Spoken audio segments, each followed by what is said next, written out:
Vamos lá, começando mais um reino. A gente vai ver o reino Fungi. Então, estes seres vivos, eles estão na Terra desde o seu primórdio, tá? Alguns são considerados iguarias. Já outros, eles são considerados venenos fatais. Mas todos eles, como tudo na nossa natureza, têm uma função. Então, vamos ver quem são esses fungos que a gente conhece ou desconhece. Os fungos, eles são conhecidos popularmente como bolor, mofo, ele é conhecido também, está no fermento, levedura, orelha de pau, trufa, cogumelos, tá? Todos esses que vocês estão vendo nas fotinhos aí e algum mais. Todos eles são seres eucariontes. E o que quer dizer eucarionte? Reforçando de novo, eles têm um núcleo delimitado por uma membrana nuclear. O DNA, o material genético, fica separado da célula.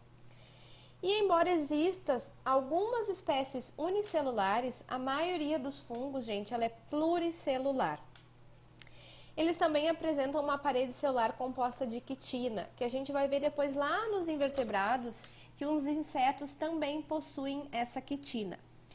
E os fungos, eles vão viver nos mais variados ambientes, principalmente em locais úmidos, ricos em matéria orgânica e escuros. Assim como as bactérias, os fungos, eles são importantes decompositores, tá? Eles se alimentam de substâncias orgânicas, de folhas mortas, de cadáveres, de restos de resíduos orgânicos que vão se encontrar no solo e na água. Dessa forma, eles devolvem os sais minerais e a água ao ambiente. Então, eles contribuem também para a reciclagem da matéria, que nem a gente viu lá no reino Monera, nas bactérias. Só que tem um problema. Essa grande capacidade deles de decompor matéria orgânica, ela pode causar alguns problemas. Por quê? Porque os fungos, eles acabam destruindo alimentos estocados, eles acabam destruindo roupas, tendo mofo em roupa, mofo em papel, em couro e em muitos outros produtos, tá? Por exemplo, o que aconteceu ali com aquele moranguinho. Aquilo ali um fungo que acabou estragando ele, tá? Se alimentando do morango, mas para nós destruindo. Também a gente vai ver que tem muitos fungos parasitas de plantas, tá? Que eles podem destruir plantações inteiras, causando muito prejuízo para a agroindústria. E também fungo parasita de animal, como aquele que se instala na gente, no nosso corpo humano, aquela frieira, aquela micose que dá lá no nosso pé quando a gente não seca direito entre os dedos, tá? Ou o famoso sapinho, que dá em crianças, tá? E algumas outras doenças semelhantes. Eles também podem ter vida livre ou parasitar outros seres vivos, conforme eu falei para vocês agora, que eles causam algumas doenças. Eles possuem também uma grande importância econômica e ecológica, que a gente vai ver mais lá para o final do vídeo. Atualmente, são conhecidos cerca de 70 mil espécies de fungos, tá? E o ramo da biologia que vai estudar estes fungos é chamado de micologia. Algumas pessoas, tá? Elas podem achar os fungos parecidos com as plantas, porém eles não têm clorofila e nem fazem fotossíntese como as plantas, então eles não são plantas. E apesar de eles serem heterotróficos, tá? E eucariontes como os animais, os fungos também não têm nada a ver com os animais, nenhuma característica parecida. Mas se eles são animais e eles são não são vegetais, o que eles são então? Tá? Então, por eles terem características próprias deles, que a gente não encontra em nenhum outro ser vivo, eles foram classificados num reino só, que é esse reino que a gente está conhecendo, o reino Fungi. Tá? Então, eles não são plantas. Tem gente que ainda, quando vê um fungo, pensa, ai, olha que linda essa planta. Não, eles são do reino Fungi. Aqui a gente tem a estrutura corporal do fungo para dar uma explicada para vocês, tá? Se vocês olharem ali abaixo do solo, a gente tem vários filamentos entrelaçados, tá? Esses filamentos a gente chama de hifa, que é a parte do fungo que a gente não enxerga, tá? Esse conjunto de hifas, ele forma um micélio. O que a gente vê do fungo é essa parte que está acima da terra, que é o corpo de frutificação. Nesse caso, como exemplo aqui, a gente tem um cogumelo, tá? Então, o cogumelo, ele tem o corpo de frutificação, ele vai ter as hifas que vão formar um micélio. Só que a gente só enxerga o corpo de frutificação.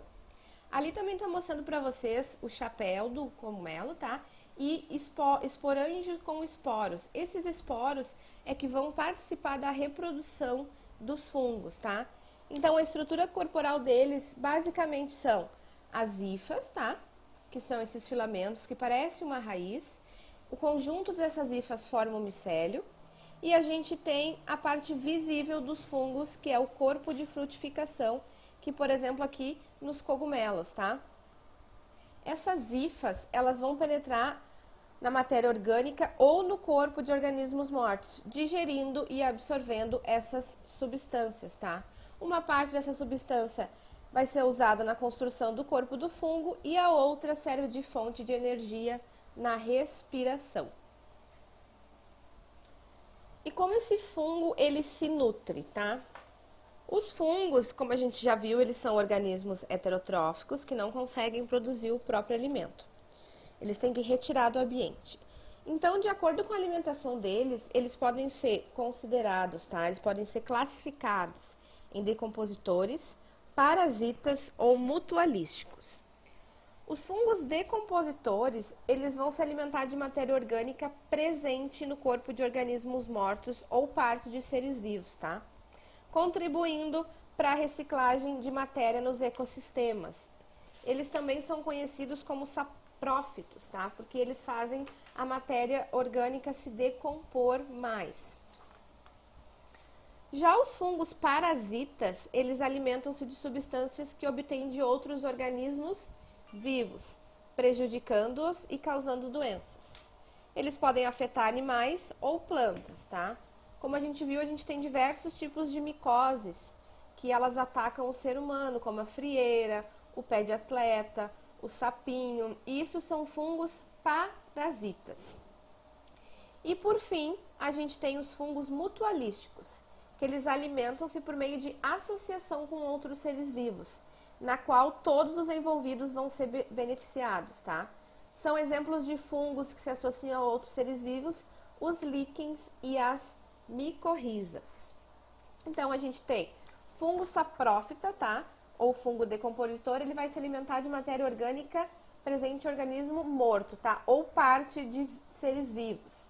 Já os fungos parasitas são aqueles que alimentam-se de organismos vivos e em nós, seres humanos ou em plantas, eles causam prejuízo. E os fungos mutualísticos, que alimentam-se por meio de associação com outros seres vivos. E essa relação sempre vai trazer benefício para os dois. Ninguém vai sair prejudicado. Produção dos fungos. Os fungos, então, eles podem se reproduzir de maneira assexuada ou sexuada.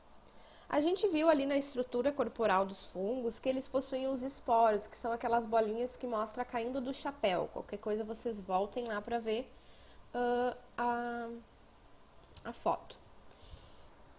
Esses esporos, eles são células microscópicas, tão pequenininhas que a gente não enxerga, porque são microscópicas, óbvio, e elas podem ser levadas pelos ventos.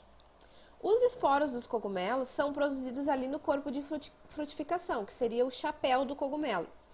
Quando um esporo desse cai sobre uma matéria orgânica, por exemplo, como uma fatia de pão ou uma fruta, ele vai se multiplicar e dar origem a novas hifas, que vão se ramificar e penetrar nesse material, penetrar nesse pão ou nessa fruta. E é assim que um novo fungo vai se formar. E a produção de esporos, portanto, permite que organismos que não se deslocam como os fungos, eles espalhem-se por novos ambientes. Porque às vezes a gente compra, por exemplo, uma laranja e daqui uns 2, 3 dias a gente vai olhar, ela tá com fungo. E a gente pensa, mas não tem nada aqui perto, né? Não tem nada aqui de fungo, não tem nada. Esses esporos, eles estão sempre andando, digamos, voando livremente pelo vento, porque eles são muito pequenos e eles têm essa capacidade, tá? Então agora vamos dar uma conhecida geral nesses fungos, né? A gente viu que eles podem ser, lá no começo do vídeo, importantes ou prejudiciais à nossa saúde. Então, a gente vai ter fungos comestíveis, fungos venenosos, fungos que ajudam na produção de bebidas alcoólicas e fermentação, antibióticos, tá? E parasitas. Então, alguns cogumelos, como Agaricus campestre, tá? Que a gente conhece pelo famoso champignon, aquela fotinho bem em cima, que tem um saquinho cheio de champignon em conserva, eles são comestíveis. Fora ele, a gente tem também o cogumelo Paris, o cogumelo shiitake, todos eles são comestíveis. Só que, porém, a gente tem também aquele cogumelo vermelho lindo ali do meio, chamado Amanita muscaria. Ele é extremamente venenoso, tá? Se a gente acaba comendo ele por engano, né? Achei ele na mata, acho que posso comer. Ele traz sérias alucinações, sérias reações ao teu organismo e pode te levar até a morte. Por isso, não é uma boa ideia a gente simplesmente estar caminhando em algum lugar de mata e colher um cogumelo para comer. A gente tem que saber quais são venenosos e quais não são. E só uma pessoa que estuda, tá? Que estuda bem esses fungos é que vai conseguir diferenciar uns dos outros para te dizer o que tu pode comer ou não. Outro famoso fungo é o bolor preto, tá? Que a gente tá vendo ali naquele pão em cima. O nome dele é Rhizopus stolonifer. Ele também é bastante familiar, tá? Geralmente ele cresce na superfície de alimentos úmidos e destrói. O que acontece? A gente compra às vezes um pão e ele tá... um pão de sanduíche, vamos pensar. Comprei um pão de sanduíche, deixei ele no forno, comi algumas fatias, passou 2, 3 dias, eu vou lá, pego aquele pão e tem uma fatia já, não vou dizer com esse aspecto, tá? Mas começando a aparecer um bolor, começando a aparecer alguma coisa estranha. O que geralmente as pessoas fazem? Eu vou pegar esse pão, vou colocar fora, dar uma olhada nas outras fatias. As outras fatias estão intactas, não tem nada, então eu vou comer. Não, gente. Se a gente encontra, por exemplo, tá? Uma fatia dessas dentro de um saco de pão de sanduíche, a gente tem que, infelizmente, colocar todos fora. Por quê? A gente viu que os esporos, eles são microscópicos. Então, as outras fatias de pão podem estar cheias desses esporos, só ainda não estão visíveis para nós.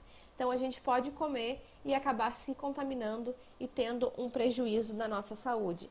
Então, sempre que a gente encontrar, por exemplo, até um tomate, peguei um tomate da geladeira, ele tá com fungo. Eu vou cortar aquela metade e vou colocar no lixo e vou usar outra para fazer o meu molho. Não, a gente não pode estar utilizando porque é certo que os esporos vão estar também naquela outra parte do tomate que aparentemente está intacta, a gente só não está enxergando, tá? A gente também tem alguns fungos, como do gênero Aspergillus. Esse eu não tenho foto, não coloquei foto para vocês aqui porque não cabia mais. Esse fungo desse gênero, ele contamina os alimentos com substâncias extremamente tóxicas, tá? Como as aflatoxinas, que elas podem causar câncer de fígado no ser humano. Eles têm mais chance de se desenvolver em certos alimentos armazenados em locais úmidos, como o milho, o trigo e o amendoim.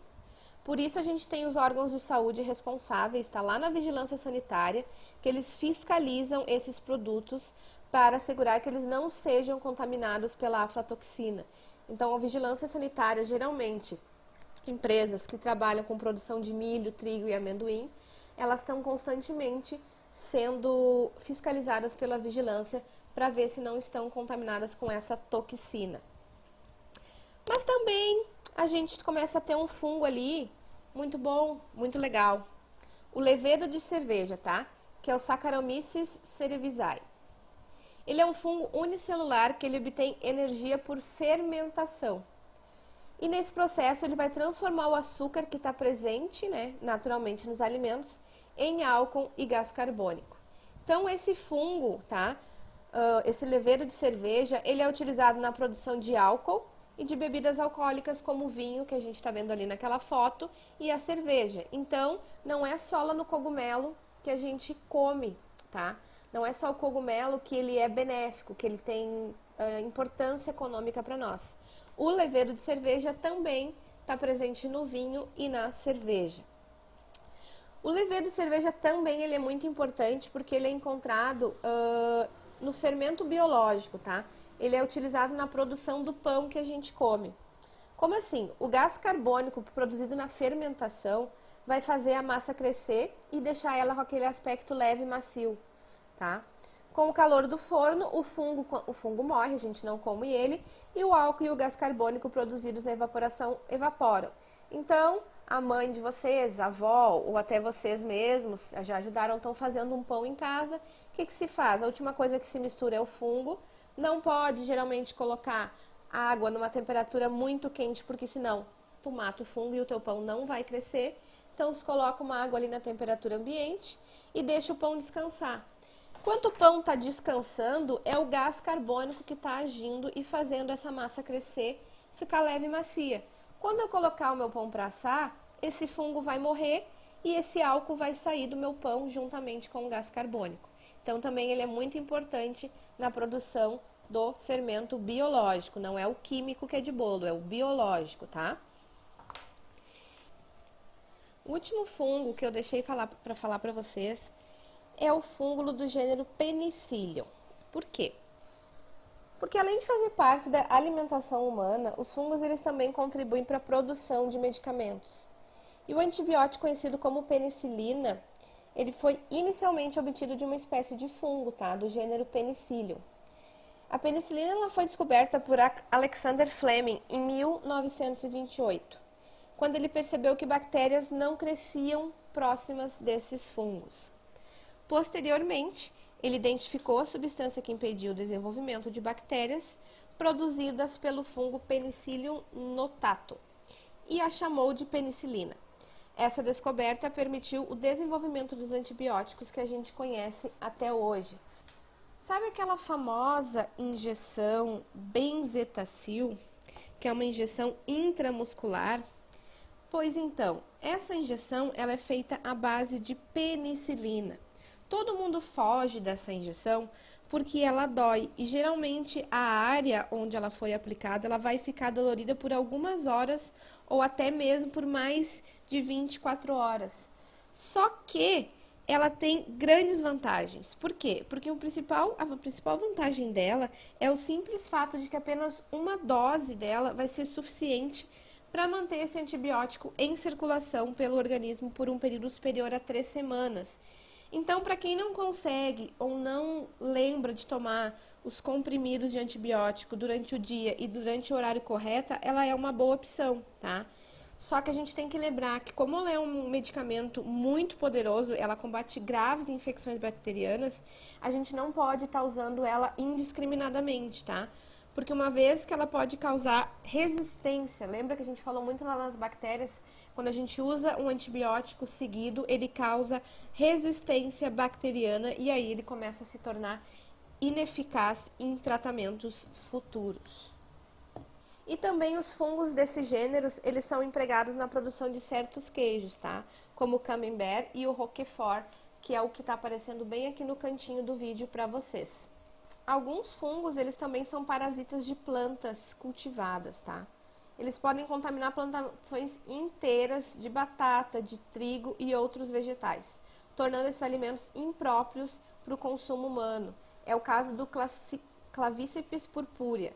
Ele ataca cereais e produz substâncias tóxicas ao ser humano, que podem causar envenenamento, tá?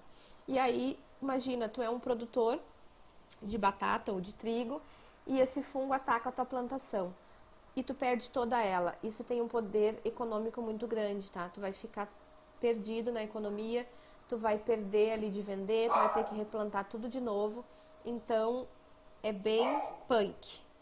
Tanto que na Europa medieval, milhares de pessoas morreram depois de comer cereais e derivados infectados por esse fungo. Por isso que a gente tem esse controle da vigilância sanitária sempre na nossa alimentação. Então a gente viu antes que os fungos eles podem se associar a outros seres vivos.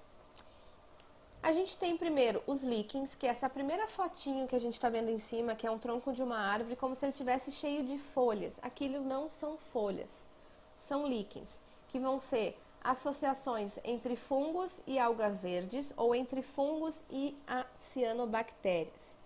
Esses líquens, eles apresentam-se em várias formas e cores, tá? E às vezes eles lembram pequenas plantas, como no caso dessa foto. Eles vão crescer sobre o solo, sobre as rochas, sobre os troncos de árvores, tanto em regiões quentes dos desertos, quanto nas regiões geladas. Mas, reforçando, os líquens, eles não são plantas. Então, como é que é essa relação benéfica para os dois? Os fungos, eles vão retirar água e sais minerais das rochas, dos solos ou tronco e água das chuvas ou do ar. Com esses nutrientes, a alga produz por fotossíntese as substâncias orgânicas necessárias ao seu próprio crescimento e ao do fungo. O fungo também vai estar protegendo a alga contra o sol ou a perda de água em regiões de secas. Nesse caso, ambos os parceiros são beneficiados e essa relação é conhecida como mutualismo, tá?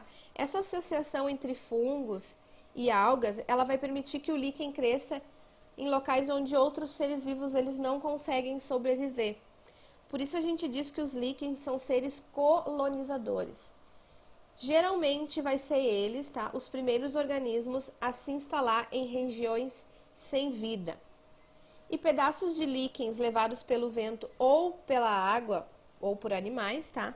Chegam, por exemplo, a uma rocha onde eles vão se instalar e vão começar a se reproduzir, ocupando áreas cada vez maiores. Com o tempo, claro, alguns líquens morrem e seus restos vão formar uma pequena área do solo onde outros vegetais podem crescer. Os líquens, então, eles criam condições para que outros organismos se desenvolvam na região. E a gente também tem as micorrizas. As micorrizas, elas são associações entre fungos e raízes de algumas espécies de planta, como os pinheiros, tá? Ela trata-se de uma relação no qual o fungo beneficia a planta porque ele aumenta a capacidade de absorção de água e sais minerais pela raiz. E em contrapartida, o fungo recebe açúcar e outros nutrientes. E assim ele consegue sobreviver. Então, pessoal, terminamos aqui esse módulo 4. Eu vou pedir que vocês leiam no livro de vocês este módulo e realizem os exercícios da página 543 e 544. Peço também que vocês, quem não fez, faça os exercícios do maestro, porque é por ali que eu vejo a quantas andas o ensino, tá? Onde é que vocês estão se perdendo, o que eu preciso recapitular com vocês. Então, eu vou pedir que vocês façam os exercícios do maestro, façam os exercícios do módulo 4, tá? A gente vai, provavelmente eu vou postar depois o gabarito desses exercícios para vocês, porque a gente ainda não sabe quando acaba essa quarentena. Fiquem com Deus, estudem e a gente se vê. Beijos!